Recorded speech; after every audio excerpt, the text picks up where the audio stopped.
আসসালামু আলাইকুম রহমতুল্লাহি ওয়া বারাকাতুহু।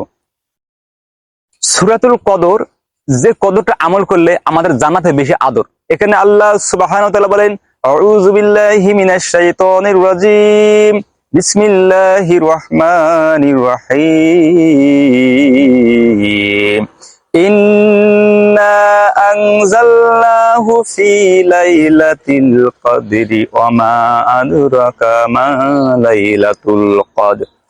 লাইলাতুল কদরি খায়রুম মিন আলফিশ শাহর। তানাজ্জালুল মালাইকাতু ওয়ার রূহ ফিহা বিইজনি রাব্বিহিম মিন কুল্লি আমর। সালামুন হিয়া হাত্তা মাতলাইল ফাজর। এখানে আল্লাহ সুবহানাহু ওয়া তাআলা বলেন ইন্না মানে কি অবশ্যই, মাস্ট বি, যাতে কোনো সন্দেহ নাই। যেখানে আল্লাহ সুবহানাহু ওয়া তাআলা ইন্না বসিয়েছেন সেখানে কি বলতে হবে?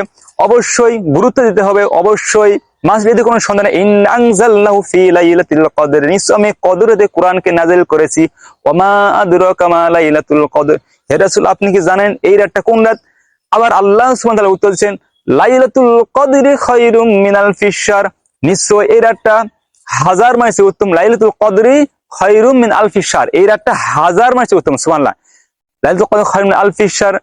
তানাজ্জালুল মালাইকাতু ওয়ার রূহ ফিহা বিইজনি রাব্বিহিম মিন কুল্লি আমর। তানাজ্জাল মানে কি? নাজিল হয়, অবতীর্ণ হয়। মালাইকা মানে ফেরেশতা, রূহ মানে জিবরাইল আলাইহিস সালাম। সেই রাতে আল্লাহর আদেশ, আমর মানে আদেশ করা।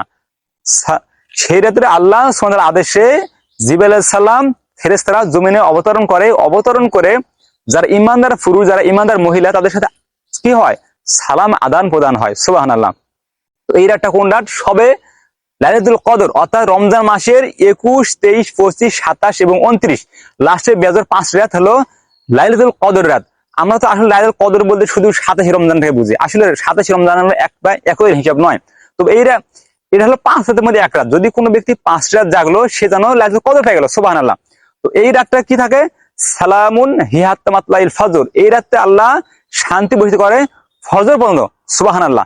তো রমজান মাস এমন একটি মাস যে মাসে আল্লাহ সুবহানাহু ওয়া তাআলা কোরআনে নাজিল করেছেন, এবং এই রমজান মাসের সবচেয়ে বেশি গুরুত্বপূর্ণ বিষয় হলো গুনাহ খাতা মাফের মাস। আপনার একটু দেখে রাখবেন, রাসূল সাল্লাল্লাহু আলাইহি ওয়াসাল্লাম যখন আলোচনা করতেন, আলোচনার মসজিদে আলোচনা করেছিলেন, আলোচনার পাশাপাশি জিবরাইল আলাইহিস সালাম বলেন ইয়া রাসূলুল্লাহ, তখন রাসূল সাল্লাল্লাহু আলাইহি ওয়াসাল্লাম কি বলেন? আমিন আমিন আমিন। তো মসজিদে মেম্বারে 3টা সিঁড়ি আছে। তো এই 3টা সিঁড়ির মধ্যে রাসূল সাল্লাল্লাহু আলাইহি ওয়াসাল্লাম 3বার উঠলেন, বললেন আমিন আমিন এবং আমিন, 3বার বললেন। তখন সাহাবারা যে ইয়া রাসূলুল্লাহ, আপনি যে আলোচনার মাঝখানে আমিন বললেন, আবার উঠলেন, আবার আমিন বললেন, আবার দ্বিতীয় শুনলেন, আবার আমিন বললেন, তৃতীয় শুনে উঠলেন, আমরা কিছু বুঝতে পারলাম না। রাসূল কারীম সাল্লাল্লাহু আলাইহি ওয়াসাল্লাম বললেন যে আমাকে এই মাত্র জিবরাইল আলাইহিস সালাম বললেন ইয়া রাসূলুল্লাহ, যে ব্যক্তির সামনে রমজান মাস আসলো, উপনীত হলো, অথচ নিজের গুনাহ খাতা মাফ করে সে জান্নাত হাসিল করতে পারলো না, সে দিকে ধ্বংস হোক। আমিন আমিন শুধু আল্লাহ তুমি কবুল করো। তো রাসূল সাল্লাল্লাহু আলাইহি ওয়াসাল্লাম যদি বলে থাকে আমিন, তাহলে আমরা এখন কই যাবো ভাই বলেন? রাসূল সাল্লাল্লাহু আলাইহি ওয়াসাল্লামের সুপারিশ ছাড়া, তার আনুগত্য ছাড়া কোনো ব্যক্তি জান্নাত যাওয়া সম্ভব নয়। তার রাসূলকে মানলেই জান্নাত, রাসূলকে না মানলেই জাহান্নাম। এটা আমরা অনেকে জানি, অনেকে বিষয়টা অনভিজ্ঞ। তো 1 নম্বরে কি বলেন?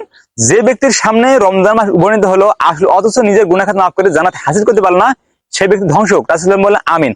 আবার যে ব্যক্তির সামনে পিতামাতা উপনীত আজ, তাদের সেবা করে, তাদেরকে ভরণ পোষণ করে, তাদের খেদমত করে,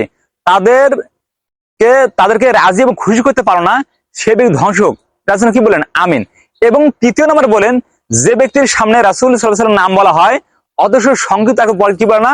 সাল্লাল্লাহু আলাইহি সাল্লাম, অথবা আল্লাহুম্মা সাল্লি আলাইহি আল্লাহুম্মা বারিক আলাইহি, এই কথার পরে না, সে ব্যক্তি ধ্বংস হোক। তো আমরা অবশ্যই কি করবো? আমরা আমল করবো। রমজান মাসে আমরা কি পেলাম? রমজান মাস বছর মাত্র একবার আসে। তো আল্লাহ সুবহানাহু ওয়া তাআলা যেন আমাদের সবাইকে রমজানের বারাকা নেওয়ার তৌফিক দান করে। আল্লাহুম্মা আমিন। আসসালামু আলাইকুম ওয়া রাহমাতুল্লাহ।